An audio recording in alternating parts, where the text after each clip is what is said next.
Hi everyone, happy First Chapter Friday. Today is the birthday of my daughter, and I'd like to dedicate this First Chapter Friday to her. There's a book series that was incredibly popular, and practically every female that you knew at the time read it. And that series I read aloud to my daughter, even though she was just in 5th grade, but we loved it so much reading it together. So I'm going to, for her, read to you the first chapter of Twilight. All right, I will have pictures that are accompanying it. Young Kim did the graphic novel illustrations that are going to be seen in this video, but the author of the novel, of course, is Stephenie Meyer. I hope you enjoy. But of the tree of knowledge of good and evil, thou shalt not eat of it. For in the day that thou eatst thereof, thou shalt surely die. Genesis 2, verse 17. Preface. I'd never given much thought to how I would die, though I'd had reason enough in the last few months. But even if I had, I would not have imagined it like this. I stared without breathing across the long room into the dark eyes of the hunter, and he looked pleasantly back at mine. Surely it was a good way to die, in the place of someone else, someone I loved, noble even. That ought to count for something. I knew that if I'd never gone to Forks, I wouldn't be facing death now. But terrified as I was, I couldn't bring myself to regret the decision. When life offers you a dream so far beyond any of your expectations, it's not reasonable to grieve when it comes to an end. The hunter smiled in a friendly way as he sauntered forward to kill me. Chapter 1, First Sight. My mother drove me to the airport with the windows rolled down. It was 75 degrees in Phoenix, the sky a perfect cloudless blue. I was wearing my favorite shirt, sleeveless, white eyelet lace. I was wearing it as a farewell gesture. My carry-on item was a parka. In the Olympic Peninsula of northwest Washington State, a small town named Forks exists under a near-constant cover of clouds. It rains on this inconsequential town more than any other place in the United States of America. It was from this town and its gloomy, omnipresent shade that my mother escaped with me when I was only a few months old. It was in this town that I had been compelled to spend a month every summer until I was 14. That was the year I finally put my foot down.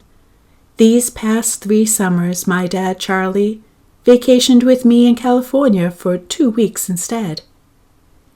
It was to Forks that I now exiled myself, an action that I took with great horror. I detested Forks. I loved Phoenix. I loved the sun and the blistering heat. I loved the vigorous, sprawling city. "Bella," my mom said to me, the last of 1,000 times before I got on the plane, "you don't have to do this." My mom looks like me, except with short hair and laugh lines. I felt a spasm of panic as I stared at her wide, childlike eyes. How could I leave my loving, erratic, hair-brained mother to fend for herself? Of course she had Phil now, so the bills would probably get paid. There would be food in the refrigerator, gas in her car, and someone to call when she got lost, but still... "I want to go," I lied.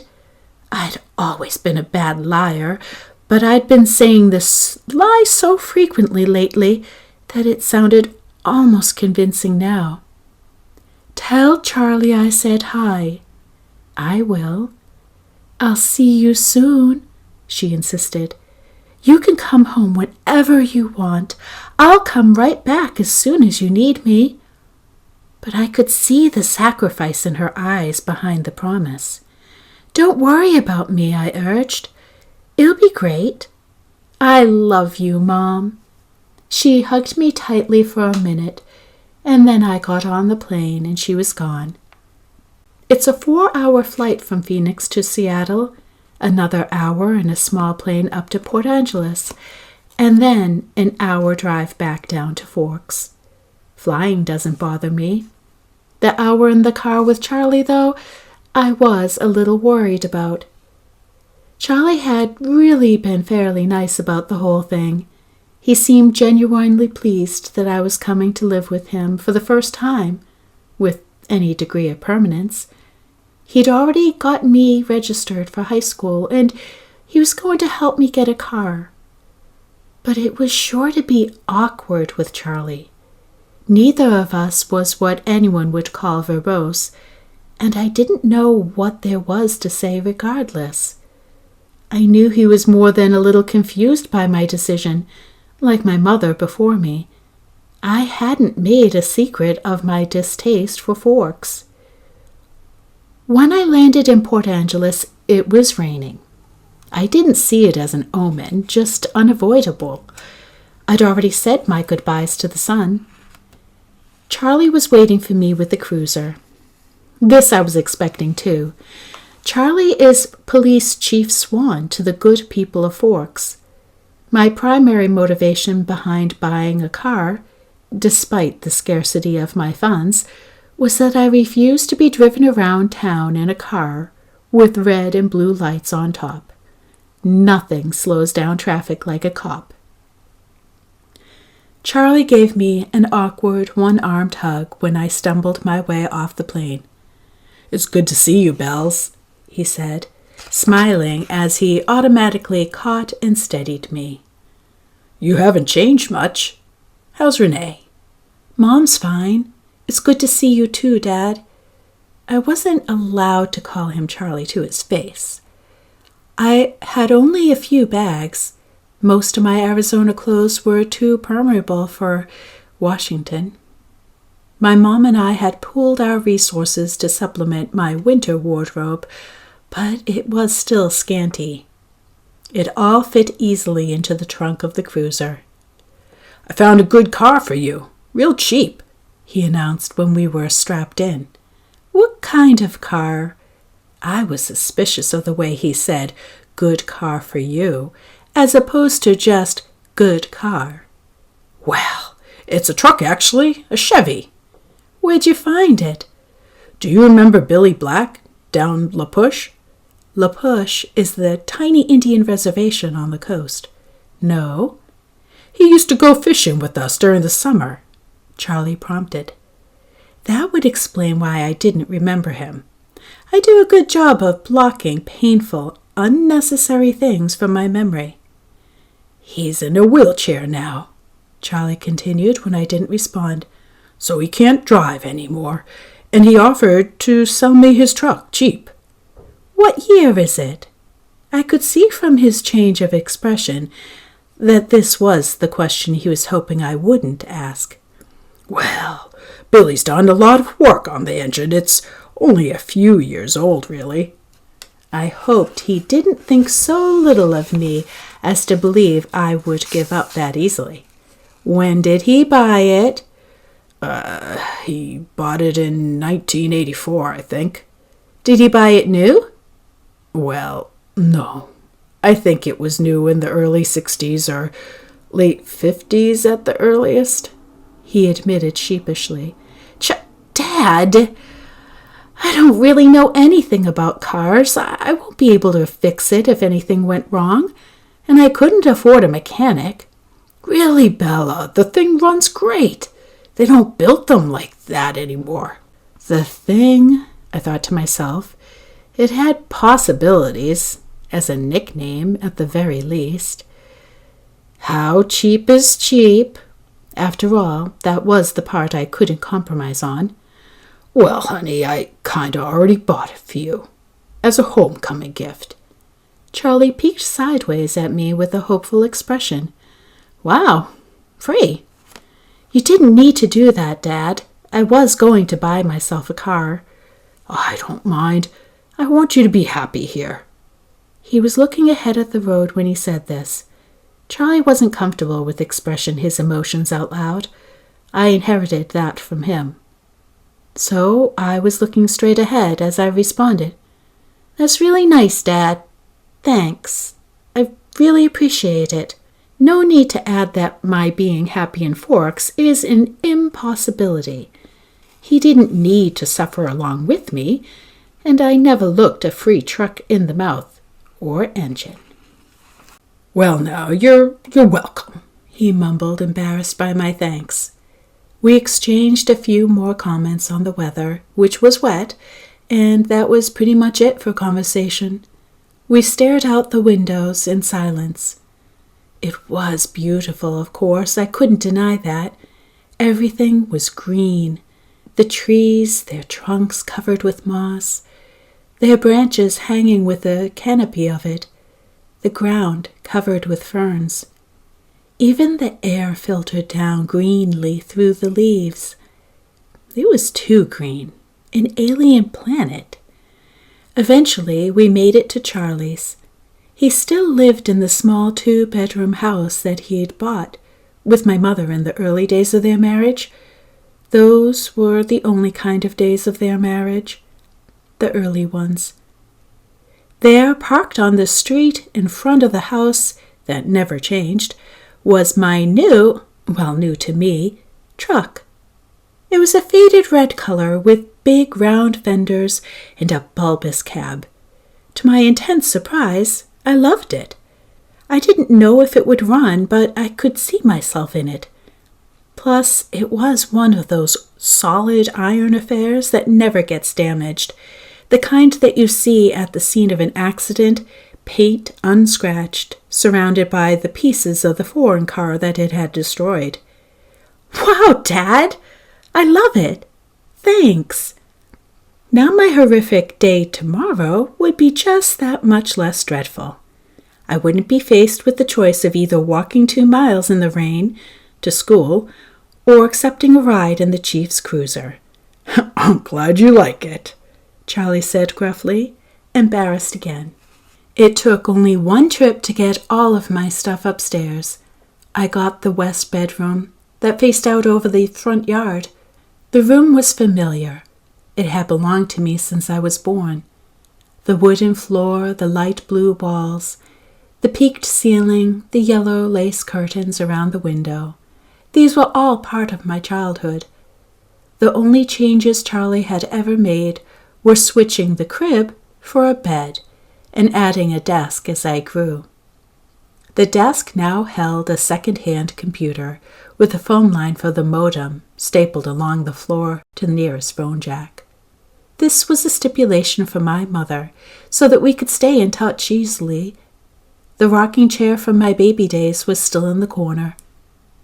There was only one small bathroom at the top of the stairs which I would have to share with Charlie. I was trying not to dwell too much on that fact. One of the best things about Charlie is he doesn't hover. He let me alone to unpack and get settled, a feat that would have been altogether impossible for my mother. It was nice to be alone, not to have to smile and look pleased, a relief to stare dejectedly out the window at the sheeting rain and let just a few tears escape. I wasn't in the mood to go on a real crying jag. I would save that for bedtime, when I would have to think of the coming morning. Forks High School had a frightening total of only 357, now 58, students. There were more than 700 people in my junior class alone back home.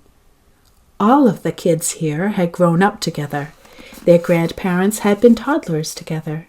I would be the new girl from the big city, a curiosity, a freak. Maybe if I looked like a girl from Phoenix should, I could work this to my advantage, but physically I'd never fit in anywhere. I should be tan, sporty, blonde, a volleyball player, or a cheerleader perhaps, all the things that go with living in the Valley of the Sun. Instead, I was ivory-skinned, without even the excuse of blue eyes or red hair, despite the constant sunshine. I had always been slender, but soft somehow, obviously not an athlete. I didn't have the necessary hand-eye coordination to play sports without humiliating myself and harming both myself and anyone else who stood too close. When I finished putting my clothes into the old pine dresser, I took my bag of bathroom necessities and went to the communal bathroom to clean myself up after the day of travel. I looked at my face in the mirror as I brushed through my tangled, damp hair. Maybe it was the light, but already I looked sallower, unhealthy. My skin could be pretty. It was very clear, almost translucent looking, but it all depended on color. I had no color here. Facing my pallid reflection in the mirror, I was forced to admit that I was lying to myself. It wasn't just physically that I'd never fit in, and if I couldn't find a niche in the school with 3,000 people, what were my chances here? I just didn't relate well to people my age. Maybe the truth was that I didn't relate well to people, period. Even my mother, who I was closer to than anyone else on the planet, was never in harmony with me, never on exactly the same page. Sometimes I wondered if I was seeing the same things through my eyes that the rest of the world was seeing through theirs. Maybe there was a glitch in my brain, but the cause didn't matter. All that mattered was the effect, and tomorrow would be just the beginning. I didn't sleep well that night, even after I was done crying. The constant whooshing of the rain and wind across the roof wouldn't fade into the background. I pulled the faded old quilt over my head and later added the pillow too. But I couldn't fall asleep until after midnight, when the rain finally settled into a quieter drizzle. Thick fog was all I could see out my window in the morning, and I could feel the claustrophobia creeping up on me. You could never see the sky here. It was like a cage. Breakfast with Charlie was a quiet event. He wished me good luck at school. I thanked him, knowing his hope was wasted. Good luck tended to avoid me. Charlie left first, off to the police station that was his wife and family. After he left, I sat at the old square oak table in one of the 3 unmatching chairs and examined his small kitchen. With its dark paneled walls, bright yellow cabinets, and white linoleum floor, nothing was changed. My mother had painted the cabinets 18 years ago in an attempt to bring some sunshine into the house. Over the small fireplace in the adjoining handkerchief-sized family room was a row of pictures. First, a wedding picture of Charlie and my mom in Las Vegas. Then one of the 3 of us in the hospital after I was born, taken by a helpful nurse, followed by the procession of my school pictures up to last year's. Those were embarrassing to look at. I would have to see what I could do to get Charlie to put them somewhere else, at least while I was living here. It was impossible, being in this house, not to realize that Charlie had never gotten over my mom. It made me uncomfortable. I didn't want to be too early to school, but I couldn't stay in the house anymore. I donned my jacket, which had the feel of a biohazard suit, and headed out into the rain. It was just drizzling still, not enough to soak me through immediately, as I reached for the house key that was always hidden under the eaves by the door, and locked up. The sloshing of my new waterproof boots was unnerving. I missed the normal crunch of gravel as I walked. I couldn't pause and admire my truck again as I wanted. I was in a hurry to get out of the misty wet that swirled around my head and clung to my hair under my hood. Inside the truck, it was nice and dry. Either Billy or Charlie had obviously cleaned it up, but the tan upholstery seats still smelled faintly of tobacco, gasoline, and peppermint. The engine started quickly to my relief, but loudly, roaring to life and then idling at top volume. Well, a truck this old was bound to have a flaw. The antique radio worked, a plus that I hadn't expected. Finding the school wasn't difficult, though I'd never been there before. The school was, like most other things, just off the highway. It was not obvious that it was a school. Only the sign, which declared it to be Forks High School, made me stop. It looked like a collection of matching houses, built with maroon-colored bricks. There were so many trees and shrubs, I couldn't see its size at first. Where was the feel of institution? I wondered nostalgically. Where were the chain-link fences, the metal detectors? I parked in front of the first building, which had a small sign over the door reading Front Office. No one else was parked there, so I was sure it was off-limits, but I decided I would get directions inside instead of circling around in the rain like an idiot. I stepped unwillingly out of the toasty truck cab and walked down a little stone path lined with dark hedges. I took a deep breath before opening the door. Inside it was brightly lit and warmer than I'd hoped. The office was small, a little waiting area with padded folded chairs, orange-flecked commercial carpet, notices and awards cluttering the walls, a big clock ticking loudly. Plants grew everywhere in large plastic pots, as if there wasn't enough greenery outside. The room was cut in half by a long counter, cluttered with wire baskets full of papers and brightly colored flyers taped to its front. There were 3 desks behind the counter, one of which was manned by a large red-haired woman wearing glasses. She was wearing a purple t-shirt, which immediately made me feel overdressed. The red-haired woman looked up. "Can I help you?" "I am Isabella Swan," I informed her, and saw the immediate awareness and light in her eyes. I was expected, a topic of gossip, no doubt. Daughter of the chief's flighty ex-wife, come home at last. "Of course," she said, and dug through a precariously stacked pile of documents on her desk till she found the ones she was looking for. "I have your schedule right here, and a map of the school." She brought several sheets to the counter to show me. She went through my classes for me, highlighting the best route to each on the map, and gave me a slip to have each teacher sign, which I was to bring back at the end of the day. She smiled at me and hoped, like Charlie, that I would like it here at Forks. I smiled back as convincingly as I could. When I went back out to my truck, other students were starting to arrive. I drove around the school following the line of traffic. I was glad to see that most of the cars were older, like mine, nothing flashy.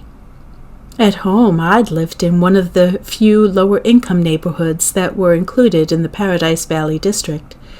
It was common things to see a new Mercedes or Porsche in the student lot. The nicest car here was a shiny Volvo, and it stood out. Still, I cut the engine as soon as I was in a spot so that the thunderous volume wouldn't draw attention to me. I looked at the map in the truck, trying to memorize it now. Hopefully, I wouldn't have to walk around with it stuck in front of my nose all day. I stuffed everything in my bag, slung the strap over my shoulder, and sucked in a huge breath. I can do this, I lied to myself feebly. No one was going to bite me. I finally exhaled and stepped out of the truck. I kept my face pulled back into my hood as I walked the sidewalk, crowded with teenagers. My plain black jacket didn't stand out, I noticed with relief. Once I got around the cafeteria, Building 3 was easy to spot. A large black 3 was painted on a white square on the east corner. I felt my breathing gradually creeping toward hyperventilation as I approached the door. I tried holding my breath as I followed 2 unisex raincoats through the door. The classroom was small. The people in front of me stopped just inside the door to hang up their coats on a long row of hooks. I copied them. They were 2 girls, one a porcelain-colored blonde, the other also pale, with light brown hair. At least my skin wouldn't be a standout here. I took the slip up to the teacher, a tall, balding man whose desk had a nameplate identifying him as Mr. Mason. He gawked at me when he saw my name. Not an encouraging response, and of course I flushed tomato red. But at least he sent me to an empty desk at the back without introducing me to the class. It was harder for my new classmates to stare at me in the back, but somehow they managed. I kept my eyes down on the reading list that the teacher had given me. It was fairly basic. Bronte, Shakespeare, Chaucer, Faulkner. I'd already read everything. That was comforting and boring. I wondered if my mom would send me my folder of old essays, or if she would think that were cheating. I went through different arguments with her in my head while the teacher droned on. When the bell rang, a nasal, buzzing sound, a gangly boy with skin problems and hair black as an oil slick leaned across the aisle to talk to me. "You're Isabella Swan, aren't you?" He looked like an overly helpful chess club type. "Bella," I corrected. Everyone within a 3-seat radius turned to look at me. "Where's your next class?" he asked. I had to check in my bag. Government with Jefferson in Building 6. There was nowhere to look without meeting curious eyes. "I'm heading to Building 4. I could show you the way." Definitely over-helpful. "I'm Eric," he added. I smiled tentatively. "Thanks." We got our jackets and headed out into the rain, which had picked up. I could have sworn several people behind us were walking close enough to eavesdrop. I hoped I wasn't getting paranoid. "So, this is a lot different than Phoenix, huh?" he asked. "Very." "It doesn't rain much there, does it?" 3 or 4 times in a year. "Wow! What must that be like?" he wondered. "Sunny," I told him. "You don't look very tan."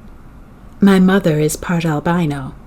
He studied my face apprehensively, and I sighed. It looked like clouds and a sense of humor didn't mix. A few months of this, and I'd forget how to use sarcasm. We walked back around the cafeteria to the south buildings by the gym. Eric walked me right to the door, though it was clearly marked. "Well, good luck," he said as I touched the handle. "Maybe we'll have some other classes together." He sounded hopeful. I smiled at him vaguely and went inside. The rest of the morning passed in about the same fashion. My trigonometry teacher, Mr. Varner, who I would have hated anyway just because of the subject he taught, was the only one who made me stand in front of the class and introduce myself. I stammered, blushed, and tripped over my own boots on the way to my seat. After 2 classes, I started to recognize several of the faces in each class. There was always someone braver than the others who would introduce themselves and ask me questions about how I was liking forks.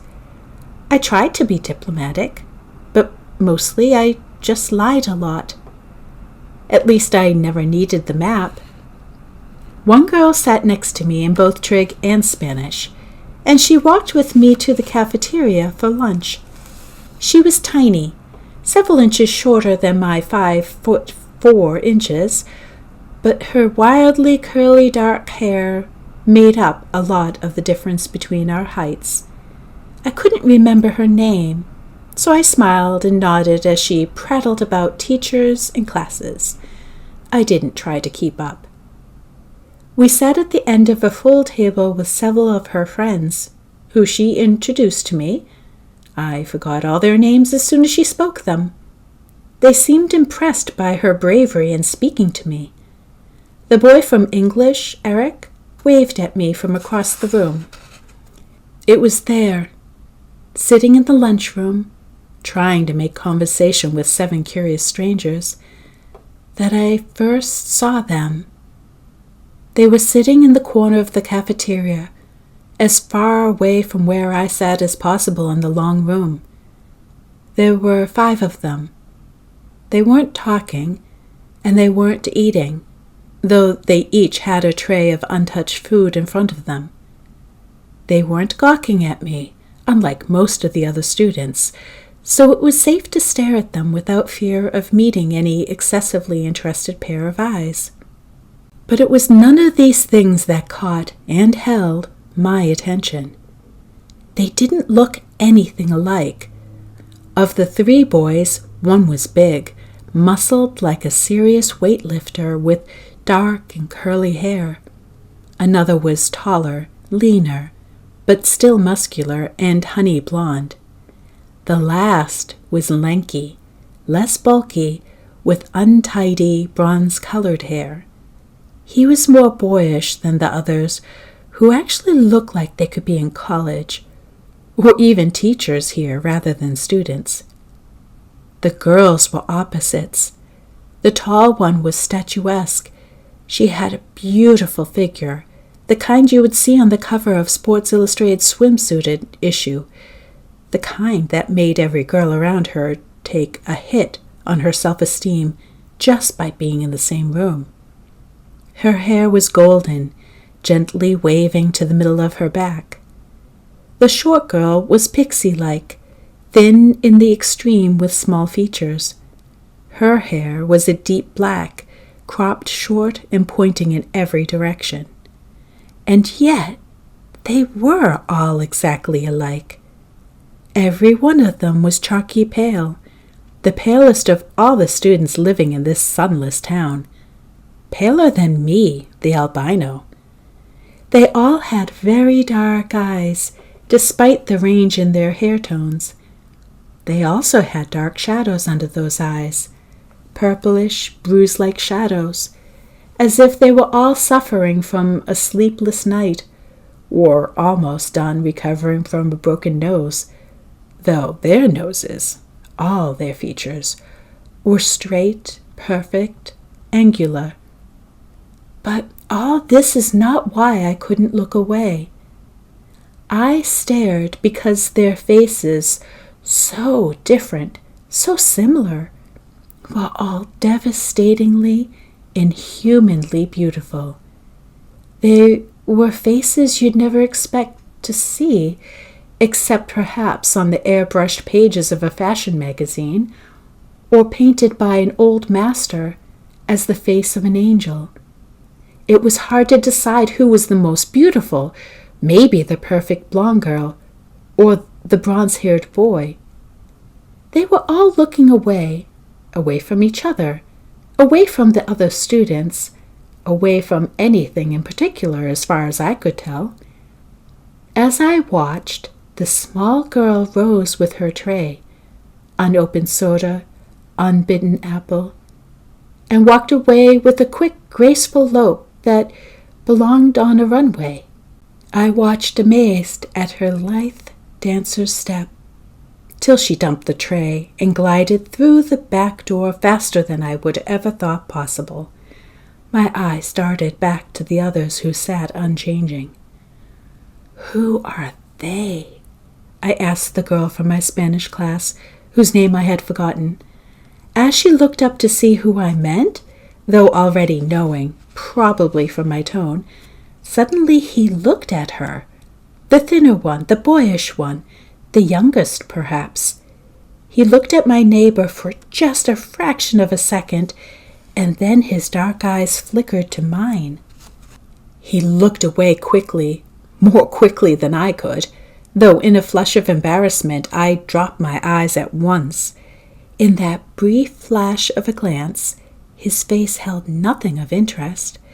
It was as if she had called his name and he just looked up in an involuntary response, already having decided not to answer. My neighbor giggled in embarrassment, looking at the table as I did. That's Edward and Emmett Cullen, and Rosalie and Jasper Hale. The one who just left was Alice Cullen. They all lived together with Dr. Cullen and his wife. She said this kind of under her breath. I glanced sideways at the beautiful boy, who was looking at his tray now, picking a bagel to pieces with long, pale fingers. His mouth was moving very quickly, his perfect lips barely opening. The other three still looked away, and yet I felt like he was speaking quietly to them. Strange, unpopular names, I thought. The kind of names grandparents had.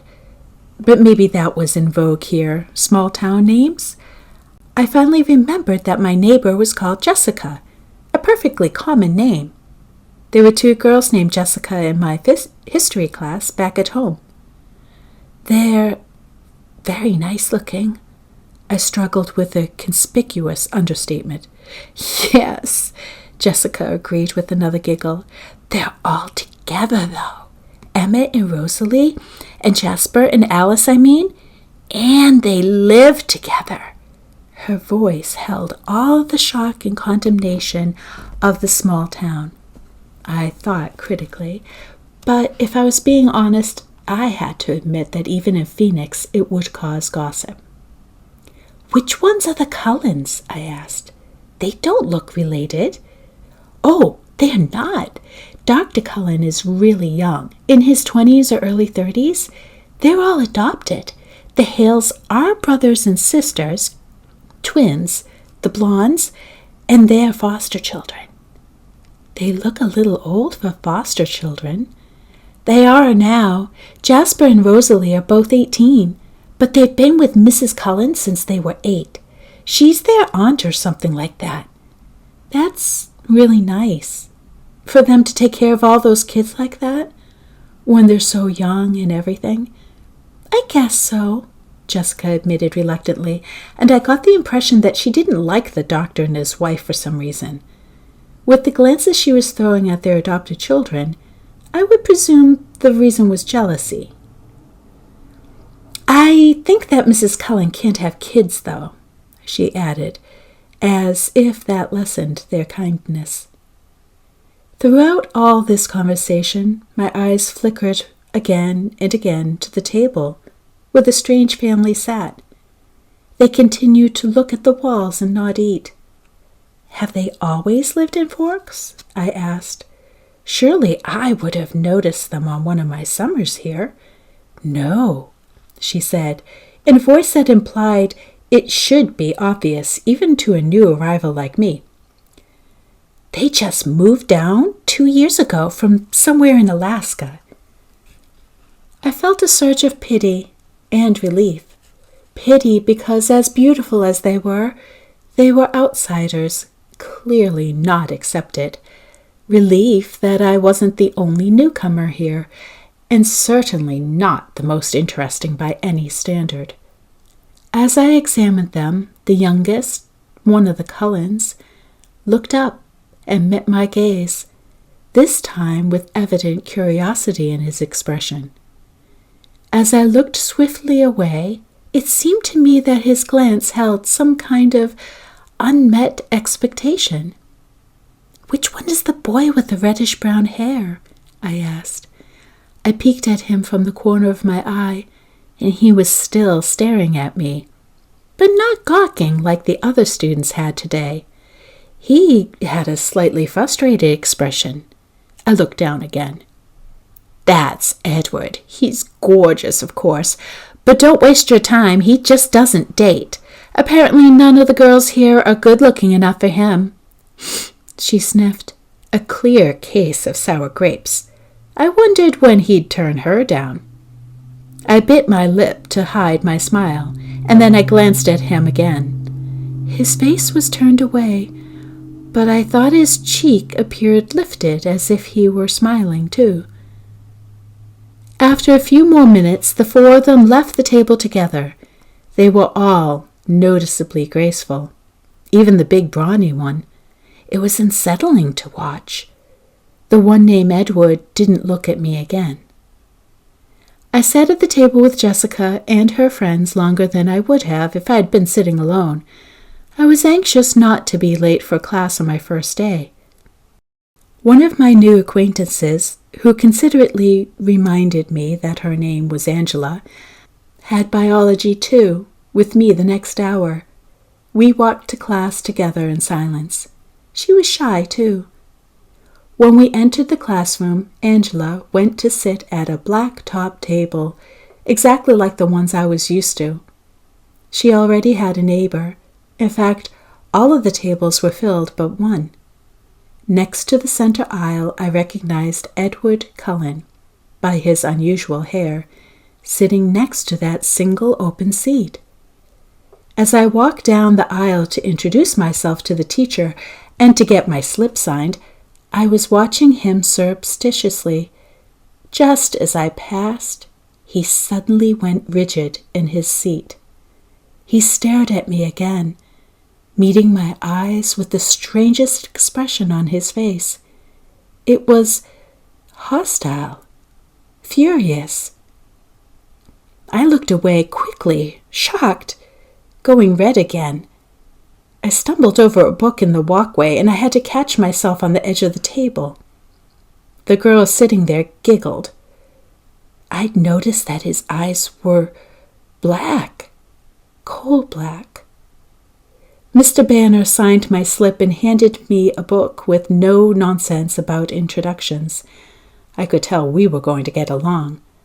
Of course, he had no choice but to send me to the one open seat in the middle of the room. I kept my eyes down as I went to sit by him, bewildered by the antagonistic stare that he'd given me. I didn't look up as I set my book on the table and took my seat, but I saw his posture change from the corner of my eye. He was leaning away from me, sitting on the extreme edge of his chair and averting his face like he smelled something bad. Inconspicuously, I sniffed my hair. It smelled like strawberries, the scent of my favorite shampoo. It seemed like an innocent enough odor.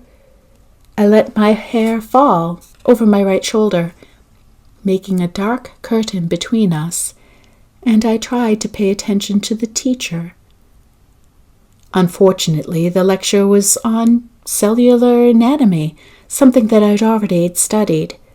I took notes carefully anyway, always looking down. I couldn't stop myself from peeking occasionally through the screen of my hair at the strange boy next to me. During the whole class, he never relaxed his stiff position on the edge of his chair, sitting as far away from me as possible. I could see his hand on his left leg was clenched into a fist, tendons standing out under his pale skin. This, too, he never relaxed. He had the long sleeves of his white shirt pushed up to his elbow, and his forearm was surprisingly hard and muscular beneath his light skin. He wasn't nearly as slight as he had looked next to his burly brother. The class seemed to drag on longer than the others. Was it because the day was finally coming to the close, or because I was waiting for his tight fist to loosen? It never did. He continued to sit so still, it looked like he wasn't breathing. What was wrong with him? Was this his normal behavior? I questioned my judgment on Jessica's bitterness at lunch today. Maybe she was not as resentful as I'd thought. It couldn't have had anything to do with me. He didn't know me from Eve. I peeked up at him one more time and regretted it. He was glaring down at me again. his black eyes full of revulsion. As I flinched away from him, shrinking against my chair, the phrase, "if looks could kill," suddenly ran through my mind. At that moment, the bell rang loudly, making me jump, and Edward Cullen was out of his seat. Fluidly he rose. He was much taller than I'd thought, his back to me, and he was out of the door before anyone else was out of their seat. I sat frozen in my seat, staring blankly after him. He was so mean. It wasn't fair. I began gathering up my things slowly, trying to block the anger that filled me, for fear that my eyes would tear up. For some reason, my temper was hardwired to my tear ducts. I usually cried when I was angry, a humiliating tendency. "Aren't you Isabella Swan?" a male voice asked. I looked up to see a cute, baby-faced boy, his pale blonde hair carefully gelled into orderly spikes, smiling at me in a friendly way. He obviously didn't think I smelled bad. "Bella," I corrected him with a smile. "I'm Mike." "Hi, Mike." "Do you need any help finding your next class?" "I'm heading to the gym, actually. I think I can find it." "That's my next class, too." He seemed thrilled, though it wasn't that big of a coincidence in a school this small. We walked to class together. He was a chatterer. He supplied most of the conversation, which made it easy for me. He'd lived in California until he was 10, so he knew how I felt about the sun. It turned out he was in my English class also. He was the nicest person I'd met today. But as we were entering the gym, he asked, "So, did you, stab Edward Cullen with your pencil or what? I've never seen him act like that." I cringed. So I wasn't the only one who had noticed? And apparently that wasn't Edward Cullen's usual behavior. I decided to play dumb. "Was that the boy I sat next to in biology?" I asked artlessly. "Yes," he said. "He looked like he was in pain or something." "I don't know," I responded. "I never spoke to him." "He's a weird guy." Mike lingered by me instead of heading to the dressing room. "If I were lucky enough to sit by you, I would have talked to you." I smiled at him before walking through the girls' locker room door. He was friendly and clearly admiring, but it wasn't enough to ease my irritation. The gym teacher, Coach Clapp, found me a uniform, but didn't make me dress down for today's class. At home, only 2 years of PE were required. Here, PE was mandatory for all 4 years. Forks was literally my personal hell on earth. I watched 4 volleyball games running simultaneously, remembering how many injuries I had sustained and inflicted playing volleyball. I felt faintly nauseated. The final bell rang at last. I walked slowly to the office to return my paperwork. The rain had drifted away, but the wind was strong and colder. I wrapped my arms around myself. When I walked into the warm office, I almost turned around and walked back out. Edward Cullen stood at the desk in front of me. I recognized again that tousled bronze hair. He didn't appear to notice the sound of my entrance. I stood pressed against the back wall, waiting for the receptionist to be free. He was arguing with her in a low, attractive voice. I quickly picked up the gist of the argument. He was trying to trade from 6th hour biology to another time. Any other time. I just couldn't believe that this was about me. It had to be something else. Something that happened before I entered the biology room. The look on his face must have been about another aggravation entirely. It was impossible that this stranger could take such a sudden, intense dislike to me. The door opened again, and the cold wind suddenly gusted through the room, rustling the papers on the desk, swirling my hair around my face. The girl who came in merely stepped into the desk, placing a note in the wire basket, and walked out again. But Edward Cullen's back stiffened. Then he turned slowly to glare at me. His face was absurdly handsome, with piercing, hate-filled eyes.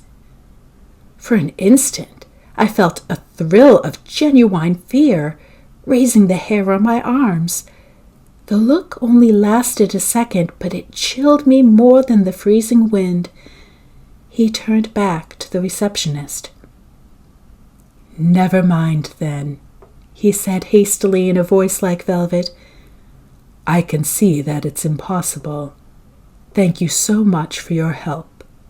And he turned on his heel without another look at me and disappeared out the door. I went meekly to the desk, my face white for once instead of red, and handed her the signed slip. "How'd your first day go, dear?" the receptionist asked maternally. "Fine," I lied, my voice weak. She didn't look convinced. When I got to the truck, it was almost the last car in the lot. It seemed like a haven, already the closest thing to home I had in this damp, green hole. I sat inside for a while, just staring out the windshield blankly. But soon I was cold enough to need the heater, so I turned the key and the engine roared to life. I headed back to Charlie's house, fighting tears the whole way there. Okay, so I don't know about you, but every time that we finished a chapter, I'd look at my daughter and I'd say to her, "Bree, do you want another one?" And almost every time she said yes. So pretty frequently we would be sitting on the sofa reading aloud together and just getting excited about each chapter. It's tremendous, the story, and it really wrapped our attention like few other books ever had. So I hope you finish reading it yourself and that you have a wonderful week. Take care.